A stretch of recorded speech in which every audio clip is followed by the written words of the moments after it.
Okay, so once your placket is done, now we're going to go over adding your buttonhole and button. For the assignment, I just want to make sure you guys can sew a buttonhole, so I'm not going to require you to add them all the way down your placket. I just want to see one really excellent buttonhole and one button sewn onto the right side of your placket. So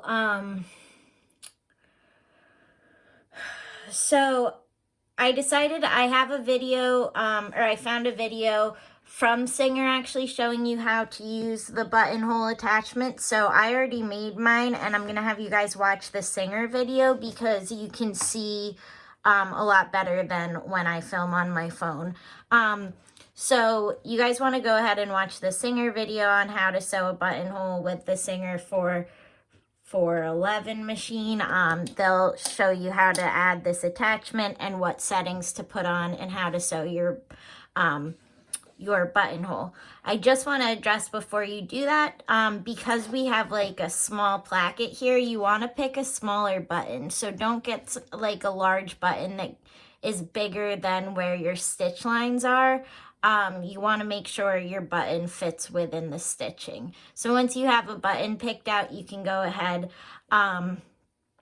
and watch the Singer video on how to create your buttonhole based off of the size of your button. When you finish the video, I just want to add, they'll have you open up your buttonhole with a seam ripper.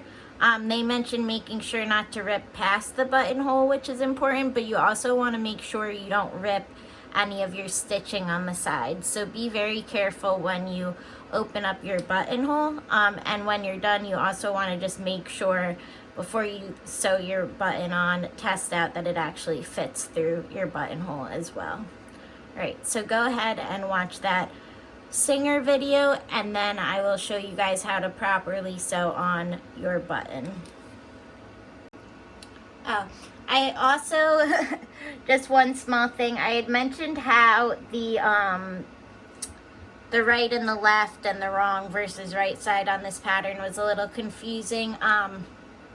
So just so you guys know, most of you probably already know that on men's shirts, the buttonhole is on the left, and on women's shirts, the buttonhole is on the right. We're doing this for a women's shirt, but you'll notice technically I did it on the left shirt piece, but those standards go by when the shirt is on the body. So if you pictured this on a body, this would technically be the right side. So for us, we're gonna put the buttonhole on the left sample, but really this would be how you do a placket for a woman's shirt, because the buttonhole ends up on the right when she's wearing the shirt. If you were doing a men's shirt, it would be the other side, but we'd want to reverse the way we sewed our plackets. Okay, so now I'm going to show you guys how to properly attach your button to the right placket. So for this, you're going to need the button, a hand sewing needle, and you guys have a kit with several different hand sewing needles. I'm using a larger one than I would normally use just for the sake of the video, but it's easier to go with a smaller needle because it'll feed through the fabric easier, and you want to make sure it's small enough to fit through the holes in your button. And then you're going to need a loose piece of thread. I would grab one about 20 inches long because we're going to double it up. So you want to feed your thread through the needle. And then we're going to meet our two ends and knot it off. So doubling up your thread just makes it twice as durable when we're attaching the button, so the button's less likely to fall off. So you just want to go ahead and tie a little double knot there.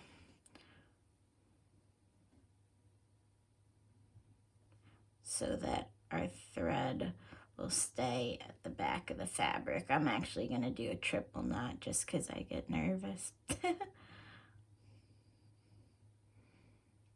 All right, so I have my knot, I have my button, and I have my placket. Now I just need to decide exactly where the button is going. So for this, what you want to do is you want to line up the two plackets, and I'm going to line them up so that my placket touches my top stitching on this piece pretty much. So line them up so that, like you can see, my bottom placket is centered between my top placket, or between my top stitching lines. You should now be able to see the shape of the shirt, and you should have one continuous neckline as well. And now I just want to go ahead and mark with a dot the center of where my buttonhole is, and that will be exactly where I attach my buttonhole. So now what I want to do is I want to take my needle and thread, and I want to go through the back and find where that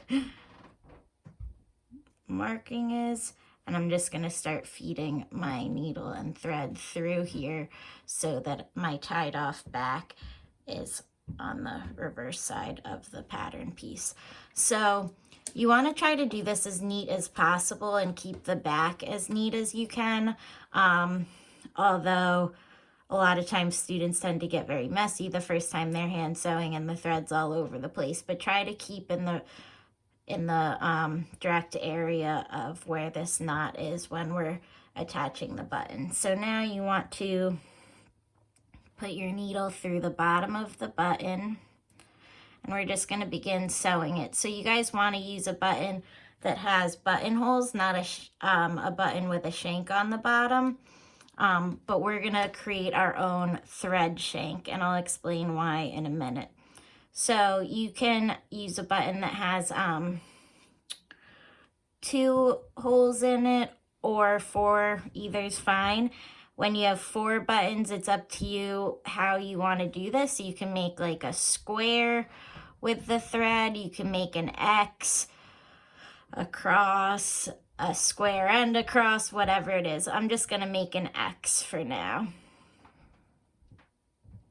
So I'm going to begin going through vertically to my next hole, pulling that thread through. You don't want to pull too tight. What happens is, if you guys have ever had a shirt that was really difficult to button, it was most likely because either the buttonhole was too small for the button, or the button was attached too tight to the shirt, so it didn't want to come up to allow space for the other fabric to fit under the button. So you want to do this relatively loose, and we're going to add what's known as a thread shank afterwards. All right, so I'm just kind of doing this in the dark. Like, you kind of have to just take stabs at it from behind to try and get the needle through the correct hole that you want. All right, but again, I'm not pulling this really tight.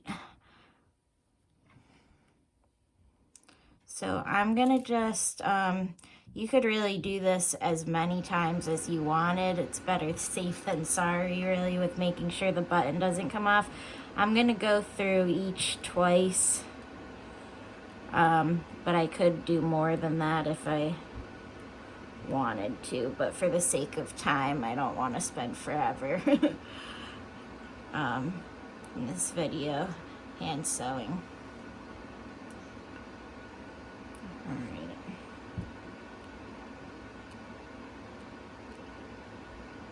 Nope. Okay, so I'm going to bring my thread one more time to the back, and if you look at the back of my fabric, it's not perfect, but like this thread could be a little closer, but it's not too messy. Now what I want to do to create my thread shank is I want to bring my needle to the front side, but not through the button. I want to bring it under the button so that my thread is over here, and what I'm going to do is I'm going to lift the button off of the muslin, and I'm going to wrap my thread underneath the button, creating a thread shank. So if you look at that, what the thread shank is doing is it's just raising the button slightly off of here, which makes it a lot easier to button the shirt and fit the button through the buttonhole because it's not flush flat with the muslin. So now I can just bring my needle back to the back of the shirt and tie off my button. So to do that, I just want to bring the thread, or the needle, sorry, underneath the existing thread. And tie it off by bringing it through itself a couple of times.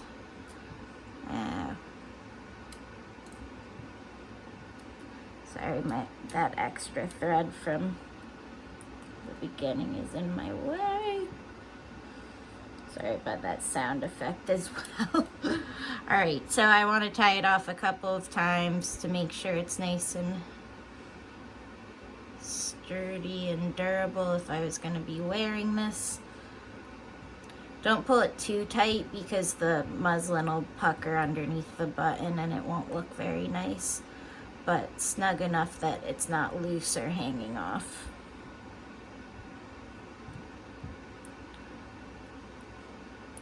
All right, I would do 3 knots, but this video is getting a little long, so I'm just gonna go ahead and call it a day at that.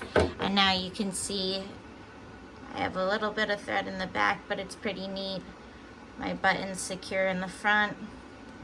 It's slightly off of the muslin, and now I can button my placket or shirt. So if you guys want to, you can go ahead and do multiple samples, but you're only required for grading to do 1. And if you mess up and have a couple, don't worry about it. I'll just grade whatever buttonhole and button came out the best. All right, thanks for watching.